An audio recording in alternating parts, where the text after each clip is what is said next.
What's going on, WrestleTalk friends and fans? Tempest is here with my immediate reaction review of All Out 2023. And perhaps the biggest news to come out of this show, outside of the various title changes or lack thereof throughout the show, was the AEW debut of the former WWE's Lana. Now, I would assume, will just be known by her real name, CJ Perry, coming in after the Miro versus Powerhouse Hobbs match to attack Powerhouse Hobbs from behind with a chair, but not to be embraced by Miro. Very interesting. It will remain to be seen, of course, whether this ends up being a recurring role for her in AEW. I would have to imagine it would be, but not one immediately paired with her husband. It'll be very interesting to see what comes of this. I can't imagine that she will be immediately joining the AEW women's division by any means, but Miro has been missing out on some form of next step as a character for a long time now, cutting kind of the same promos that he has been for a very long time,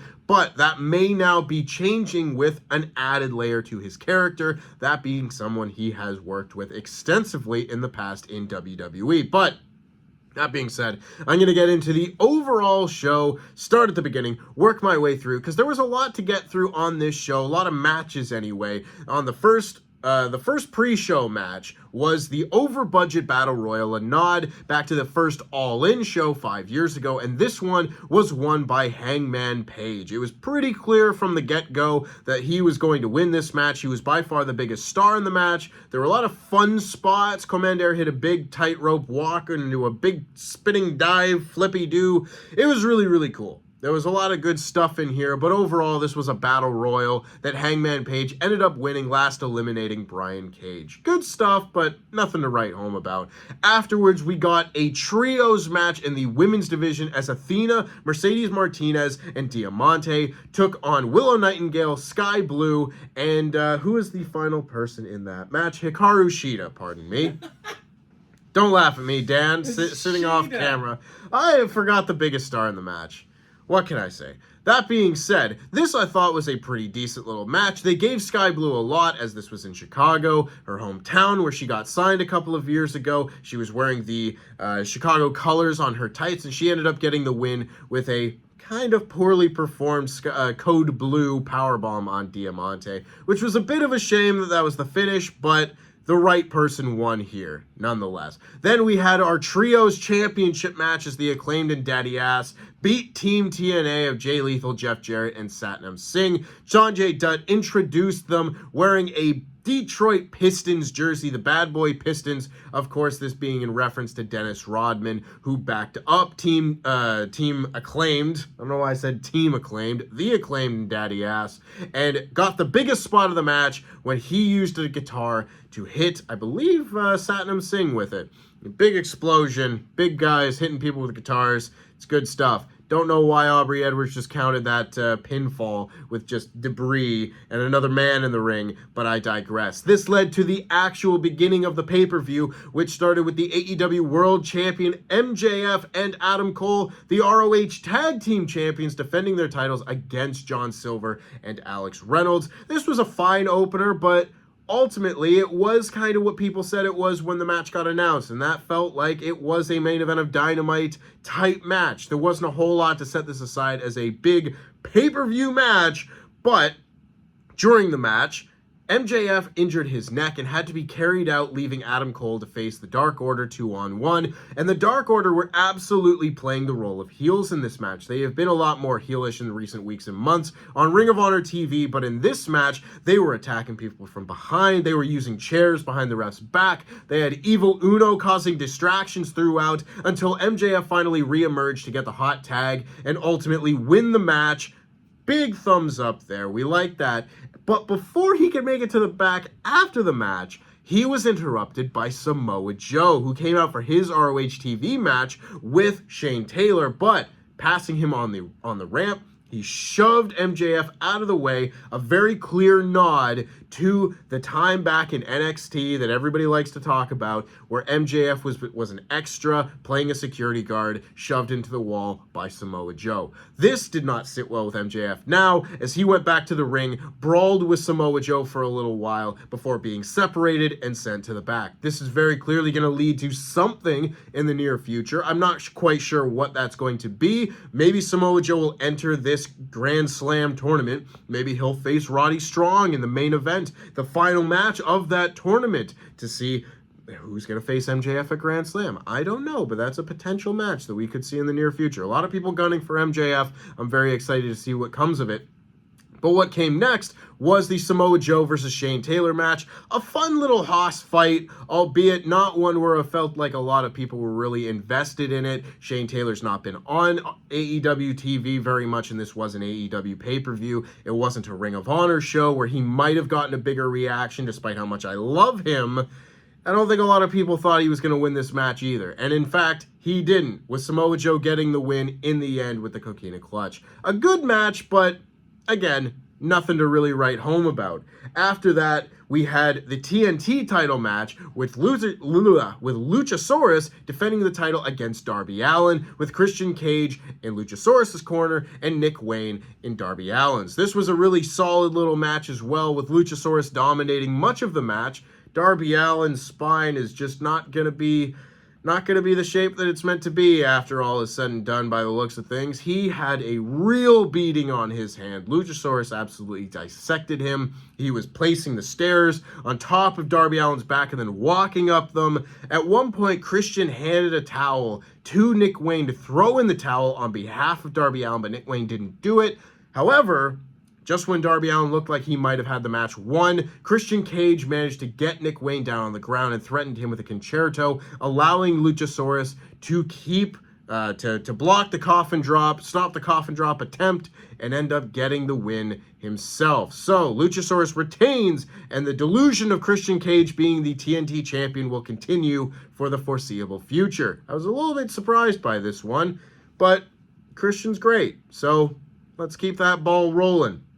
Now, this is where the pay-per-view starts to pick up a little bit more steam, because this is where the Miro and Powerhouse Hobbs match happened. Another good match. The two traded each other's finishers, where Powerhouse Hobbs tried to lock Miro in the game over, and Miro managed to hit a spine buster on Powerhouse Hobbs before finally Miro managed to get Powerhouse Hobbs to tap out to the game over before the aforementioned debut of CJ Perry. Then the pay-per-view got great. And from here to the end of the show, all the matches on here were just absolutely top-notch.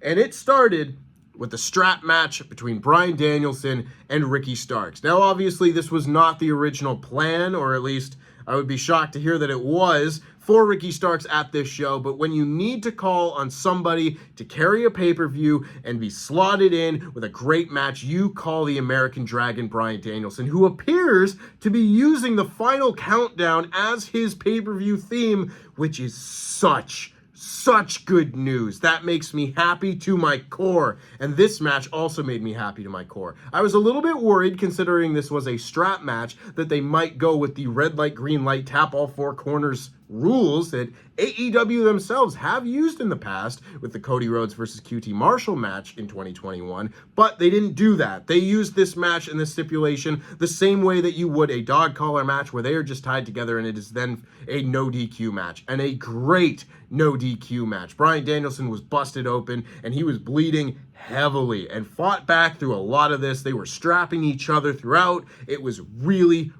good. Make sure that you check out all the matches from here to the end of the show, but this one in particular, it was so good. Some of Bryan Danielson's most interesting work thus far in his AEW career, getting to work with someone that he hasn't really gotten to work with yet, and a star-making performance for Ricky Starks. He's had a few of those already, but passing out in the label lock, assisted with the strap wrapped around his neck, was such a good visual. And I feel like, I don't know, it's going to be like a Steve Austin moment for him, because Steve Austin is on a plane unparalleled by many.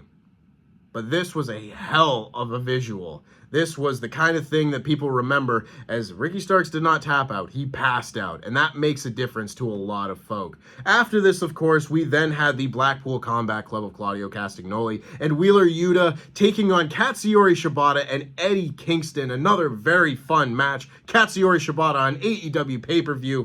Right there. I love to see it. This was great. The interplay between Eddie Kingston and Claudio Castagnoli was so good. This is a match that I cannot wait to see again in the near future. We saw it earlier this year at Supercard of Honor, but this is just the best bit of AEW storytelling right now. Eddie Kingston cutting promos, fighting guys. Love to see it. They were beating down Wheeler Yuta like he was a nuisance. Just get out of the way so I can fight Claudio, and it was really, really good. Ultimately, Claudio managed to hit an uppercut that knocked Eddie the F out and pinned him. Claudio pins Eddie Kingston on this show. I don't know what this is leading to, but I would have to imagine it is leading to another match down the line. After this, we then had Konosuke Takeshita taking on Kenny Omega in perhaps the match of the night. This was so superb. You had all the layers that you would expect from a Kenny Omega singles match, an expert performance. He was wearing gear inspired by what looked like his DDT years, which makes sense given his history with Konosuke Takeshita in DDT. All this match just built and built and built. It was a Kenny Omega singles match on pay-per-view. That speaks for itself. And the finish was so excellent. John Callis, that's not his name. Don Callis went to try and spike Kenny with the screwdriver, but missed, leaving the screwdriver spiked into the canvas. Konosuke Takeshita was being set up for a V-trigger and picked up the screwdriver, went to hit it mid One-Winged Angel, but the referee, Paul Turner, managed to rip it away from him. But this led to Konosuke Takeshita working his way out of the One-Winged Angel and hitting a bare-kneed V-trigger on Kenny Omega for the pin. Konosuke Takeshita pins Kenny Omega at All Out. I have to imagine this will lead to even more matches between the two, and I will not complain about that one single bit. I, for some reason, skipped over Chris Statlander and Ruby Soho's match for the TBS Championship, which was also one of the really great matches on this show, I thought. I think they could have done a lot more to build up this match, a lot more to tell the story that these two have shared over the last year and a half, 2 years or so. But that being said, I thought it was a really, really good match that ultimately saw Toni Storm cost Ruby Soho the win by taking the spray paint bottle away from her and just spray it in the air as if she is slowly losing her mind, which she just well might be. But Chris Statlander managed to hit her finish and get the win. This was another really solid match. I would have liked to see more hype around it, but I will take what I can get. Moving back to present time and current match order, the Bullet Club Gold took on FTR and the Young Bucks, and a lot of the story of this match was FTR and the Young Bucks knowing each other so well that they were able to steal each other's finishers.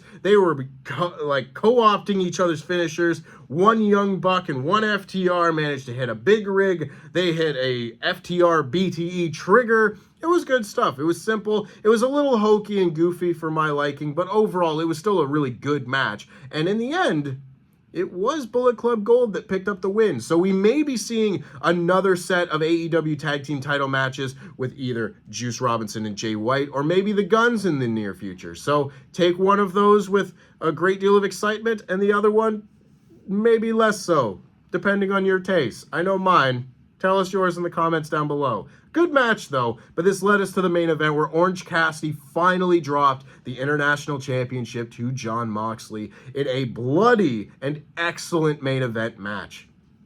Enough cannot be said about Orange Cassidy elevating the International Championship to main event status. I said during the live stream that this felt like the IWGP Intercontinental Championship, which is very high praise, especially coming from me, but this was such a fun match where for the first half of it, it looked like Orange Cassidy had no hope in the world of making it through this one, but ultimately fighting up, face covered in blood, as he fought and fought and fought, managed to hit a beach break on the exposed concrete on the outside before fighting up in the ring, hitting a spear of all things. I don't think I've ever seen Orange Cassidy hit a spear, but it was not to be, as he, instead of putting his hands in his pockets, gave Moxley the double bird as Moxley hit another Death Rider / Paradigm Shift, to win the championship, becoming the third ever international champion in an excellent main event. Overall, this was a very, very strange pay-per-view. Don't get me wrong, there was a lot of good wrestling on this show, and I'm a guy who likes good wrestling, but this did not feel like a pay-per-view that was planned a lot in advance, that had a lot of big matches that were paid off for big storylines or anything like that. It felt like a chapter in the middle of a bunch of stories, but one that featured a lot of good matches. So if that's something that appeals to you, you'll like this pay-per-view. If not, you might want to miss this one. I'm going to give this pay-per-view, I'll give it like a 3 out of 5 sounds really low for an AEW pay-per-view. It sounds low for a show of this caliber, but it was really good. It's just like a 7 out of 10, if that makes sense. 7 out of 10 AEW pay-per-view. This is good, but I've seen them do much better. That's my AEW All Out 2023 immediate reaction review. Let us know what you thought down in the comments below. What was your favorite match of the show? What was your least favorite match of the show? Are you excited to see CJ Perry in AEW? Are you excited to see what Jon Moxley does with the International Championship? Let us know all of these and all the other questions that could possibly be asked. What do you think of CM Punk? I haven't mentioned his name yet, but there it is. Let us know all these things in the comments down below. Make sure you check out our podcast review and our edited review coming our way tomorrow at some point. It is almost 6 o'clock. I am very tired, so I am going to catch you next time. Jam that jam.